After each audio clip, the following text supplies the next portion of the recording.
Na temo današnjega tega zbora, ki je izredno pomembna, posebej iz naslova gradbenih odpadkov in odlaganja tega v naravi,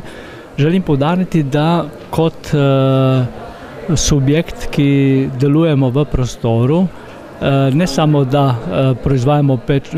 iz naslova izkoriščanja našega površinskega kopa Glinokopa, imamo tudi, bi rekel, nalogo, da saniramo te kope, ne. In je problem danes, kljub dovoljenjem, ki jih imamo za sanacijo, pridobivanje sanacijskega materiala izredno težko in problematično. V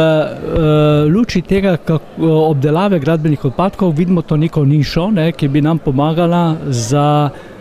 hitrejše saniranje površinskega kopa, predvsem iz naslova, ker bi to bila ena legalna lokacija za odlaganje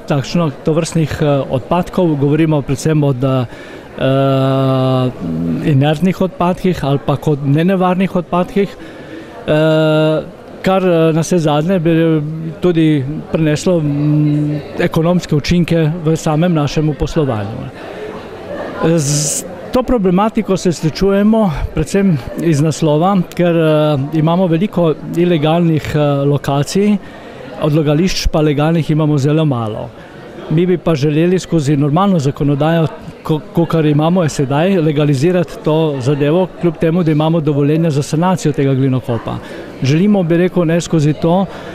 pridobivati čim več sanacijskega materiala, z dovoljenji pokriti ta prostor, tako da bo ljudje, okolica, širši prostor imel lokacijo, kam bi bila tudi v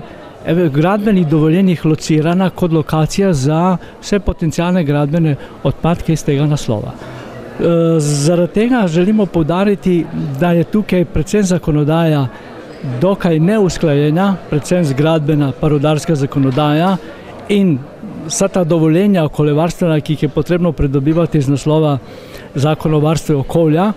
in se ta rudarski vidik teh površinskih kopov, ki so lokacije, ki so smiselne za to namembnost, zelo malo uporabljajo in je pridobivanje dovoljenj v tem primeru izredno težavno. Hočem poudariti tudi to, da mi po drugo leto se že borimo za takšno dovoljenje in smo v postopku dokazovanja uspeli dokazati, da imamo vse možnosti za pridobiti, na kar nam je tudi drugostopenjski organ ministrstva to potrdil. Nažalost pa nam odločba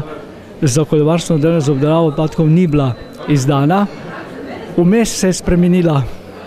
uredba o odpadkih, tako da smo zdaj praktično skoraj na začetku.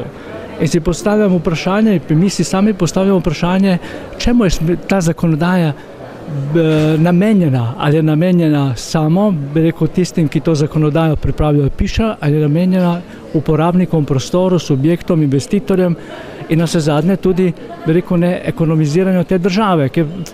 država po eni strani govori, da treba čim več je potrebno izpostaviti možnosti za pridobivanje kakršnikoli ekonomskih učinkov, po drugi strani pa zavira na vse možne načine, da ni možno, bi rekel, ne, to tudi realizirati v praksi.